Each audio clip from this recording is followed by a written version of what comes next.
Some of them might be a swing and a miss, but hopefully we get some home runs out of this list. 1, 2, 3, let's switch this up.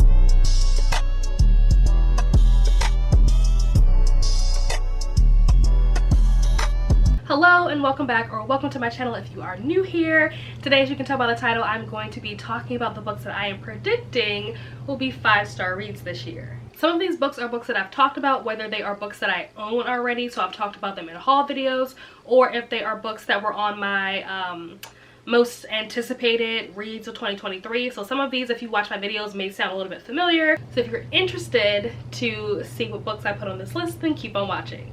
So I made a list of 10 books that I do plan on reading this year in 2023, ranging from this month, February, all the way to the end of the year in December. And I'm going to go through the list in order of when I plan to read them. Now, these books have been assigned to these specific months based on things that are happening in those months. Whether it's like reading challenges or read-alongs or whatever, like there's a reason why I'm reading those books in that particular month. It's not just randomly placed. I'm just putting that disclaimer out there because I don't want somebody to comment and be like, oh my gosh, like why are you reading this book in November? You should read it tomorrow. Like, the books are placed where they are for a reason. The first book on the list is The Golden Spoon by Jessa Maxwell. And this one says it is a delicious combination of Clue and The Great British Bake Off. It also says Only Murders in the Building meets The Maid. And it is also for fans of Anita Prose, Richard Osman, and Anthony Horowitz. So if any of that sounds interesting to you, there you go. But for the description, it says, every summer for the past 10 years, 6 awestruck bakers have descended on the grounds of Grafton. And as the baking competition commences, things begin to go awry. At first, it's merely sabotage. Sugar replaced with salt, a burner turned too high, but when a body is discovered, everyone is a suspect. A sharp and suspenseful thriller for mystery buffs and avid bakers alike, The Golden Spoon is a brilliant puzzle filled with shocking twists and turns that will keep you reading late into the night until you turn the very last page of this incredible debut. So this is a debut author, which I didn't even realize, and I don't think this book is out yet because I have it as an ARC through NetGalley, but I think it comes out in March. I do plan on reading this either late February or early March. Hopefully late February, that's what I'm shooting for. But yeah, this sounds really good. Like, you had me at Murders Only in the Building. That's one of my favorite shows. So yeah, definitely excited to read this, hoping that this will be a 5-star read. Next up is How to Survive Your Murder by Danielle Valentine. And this one says, Alice Lawrence is the sole witness in her sister's murder trial. She is forced to face her sister's killer in a courtroom full of people who doubt what she saw in a corn maze a year prior. On the first day of the murder trial, as Alice prepares to give her testimony, she is knocked out by a Sidney Prescott look-alike in the courthouse bathroom. When she wakes up, it is Halloween morning a year earlier, the same day Claire was murdered. Alice has until midnight to save her sister and find the real killer before he claims another victim. Some of the things that stood out for me in this one is the Sidney Prescott thing. Like, that immediately was like, oh, you have to read this book. This book also involves like some kind of like time travel element, because it says that she goes back to Halloween the year before and she's basically like reliving the day and having to solve the murder. And if you watch my videos and you know that like stuff that has to do with like time manipulation, time travel, repeating day, whatever,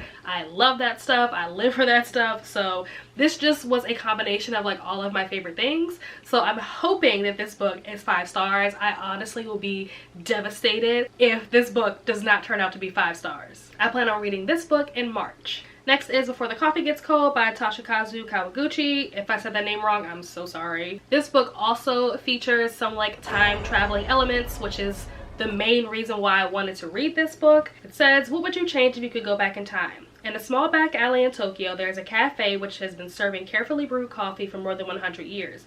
But this coffee shop offers its customers a unique experience, the chance to travel back in time. And Before the Coffee Gets Cold, we meet 4 visitors, each of whom is hoping to make use of the cafe's time traveling. But this journey into the past does not come without risk. Customers must sit in a particular seat, they cannot leave the cafe, and finally, they must return to the present before the coffee gets cold. This beautiful moving story explores the age-old question, what would you change if you could travel back in time? More importantly, who would you want to meet, maybe for the last time? This book sounds amazing. It involves time travel. It's short. It's a really short, small book, and I've heard nothing but good things about this, so I'm really excited to read this. And this book I plan on reading in May. Next on the list is The Reunion by Kayla Olson.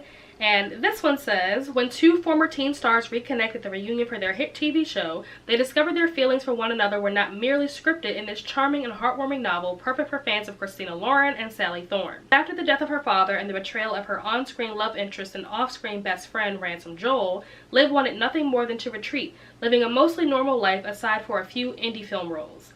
But now, 20 years after the show's premiere, the cast is invited back for a reunion special financed by a major streaming service. But with new rivalries among the cast emerging and the specter of a reboot shadowing their shoot, Liv questions whether returning to the past is what she needs to finally get her own happy ending.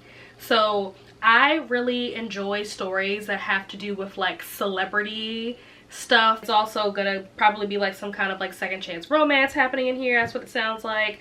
And who knows what other drama might come along with this story. So this is a book that I'm hoping will be 5 stars, and I plan on reading this in May as well. Next is The True Love Experiment by Christina Lauren, and this description is really long. I talked about this book in my most anticipated reads of 2023, so if you want like the full description or the full like synopsis, you can check out that video, but I'm not going to do it in this video because it's just way too long. I'll just kind of like paraphrase the synopsis and give you like a little quick summary of the summary.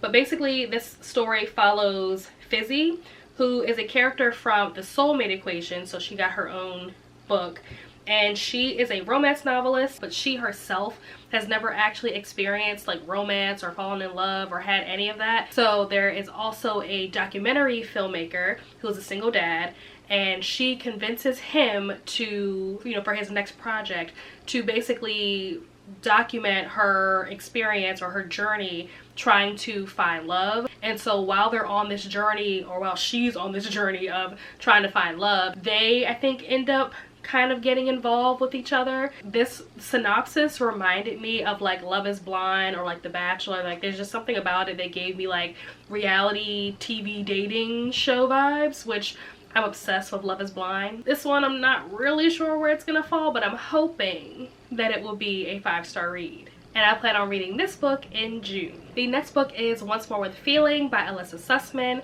and this is another book that I talked about in my most anticipated reads for 2023, so I'm not going to go through and like read the whole synopsis because again this one is very long, so I'm just going to try to summarize it. But it's basically about this girl who is a pop, or was a pop star, and she was dating this guy from a boy band, and she ended up sleeping with one of his boy band members, or like one of the other guys from the group, and obviously that turned into a whole scandal and it ruined everybody's career. And so now she is no longer a pop star, but the guy that she slept with is like directing or producing a musical, like a stage musical. He cast her in one of the roles, and so it's basically about them having to work together for the first time. They haven't really spoken or had any contact or anything for like the last 20 years or something. A lot of drama, a lot of history, a lot of tension there, and I plan on reading this book in July. The next book is The Inheritance Game by Jennifer Lynn Barnes, and I'm actually not sure if I've talked about this book before. So it says, Avery Graham's fortune changes in an instant when billionaire Tobias Hawthorne dies and leaves Avery virtually his entire fortune. The catch? Avery has no idea why or even who Tobias Hawthorne is. To receive her inheritance, Avery must move into the sprawling, secret passage-filled Hawthorne House. Unfortunately for Avery, Hawthorne House is also occupied by the family that Tobias Hawthorne just disposed. This includes the 4 Hawthorne grandsons, dangerous, magnetic, brilliant boys who grew up with every expectation that one day they would inherit billions. Grayson Hawthorne is convinced that Avery must be a con woman, and he's determined to take her down. His brother Jameson views her as their grandfather's last hurrah. Caught in a world of wealth and privilege with danger around every turn, Avery will have to play the game herself just to survive. So this book is wildly popular. This series is wildly popular. It's been compared to Knives Out. This book is everywhere, so you probably didn't need this synopsis read, but I did it anyway. You're welcome. And I plan on reading this book in September. The next book, I'm actually just going to read the synopsis off of the physical book, and that is Good Omens by Terry Pratchett. I don't know if I said that name right. And Neil Gaiman. This is apparently a TV show, which I was not aware of, but I will definitely be watching after I read this book.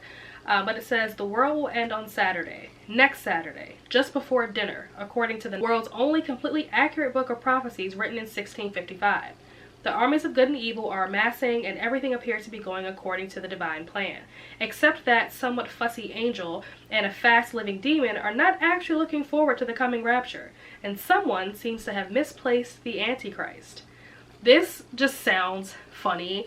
This was described to me as being a comedy, but it's a comedy about like the end of the world, like an apocalyptic comedy, I believe is how this book is described. So I'm really looking forward to this. This was recommended to me by a friend who's read it and he loved it, and so I'm hoping that I will also love it. And this book I plan on reading in November. These next two books really don't need an introduction, but the first one is Verity by Colleen Hoover, and this one says, Lowen Ashley is a struggling writer on the brink of financial ruin when she accepts a job offer of a lifetime. Jeremy Crawford, husband of best-selling author Verity Crawford, has hired Lowen to complete the remaining books in a successful series his injured wife is unable to finish. What Lowen doesn't expect to uncover in the chaotic office is an unfinished biography Verity never intended for anyone to read. Lowen decides to keep the manuscript hidden from Jeremy, knowing its contents would devastate the already grieving father. But as Lowen's feelings for Jeremy begin to intensify, she recognizes all the ways she could benefit if he were to read his wife's words. After all, no matter how devoted Jeremy is to his injured wife, a truth this horrifying would make it impossible for him to continue to love her. So this book is everywhere. I have heard nothing but good things about this book. I have no doubt in my mind, based on what I've heard about this book, that this would be a 5-star read, and I plan on reading this in November as well. And then last but not least is The Silent Patient by Alex Michaelides. I'm not really sure how to say the last name, but this book again is incredibly popular, and it says, Alicia Bereson's life is seemingly perfect. A famous painter married to an in-demand fashion photographer, she lives in a grand house with big windows overlooking a park in one of London's most desirable areas. One evening, her husband Gabriel returns home late from a fashion shoot, and Alicia shoots him 5 times in the face, and then never speaks another word. She, the silent patient, is hidden away from the tabloids and spotlight at the Grove, a secure forensic unit in North London. Theo Faber is a criminal psychotherapist who has waited a long time for the opportunity to work with Alicia. His determination to get her to talk and unravel the mystery of why she shot her husband takes him down a twisting path into his own motivations, a search for the truth that threatens to consume him. So this is another book that I have heard nothing but good things about. Very popular, everybody loves. Apparently there's like some big shocking plot twist at the end, so I'm very excited to read this. I remember when I was reading The Maidens, Theo, the psychotherapist in this book, makes an appearance in that book, and he talks about the fact that he's like going to be going here to talk to this lady. So I like the fact that the author kind of like gave him his own book, and again, another book that I have no doubt in my mind, just based on what I've heard about it, this will be a 5-star read, and I plan on reading this in December. And that is it. Those are all of the books that I am predicting will be 5 stars. Will they all be 5 stars? Who knows? I guess you'll have to stick around and find out. If you are interested in doing a buddy read, let me know that down below in the comments. We can set something up, a buddy read, a group read, whatever, depending on how many people maybe are interested in reading a particular book at that time. Let me know that down below in the comments. As always, my social links and everything, Discord, TikTok, Instagram, all of that will be down below in the description box. And of course, if you have not already, be sure to like the video and subscribe, and I will see you guys in the next video. Bye.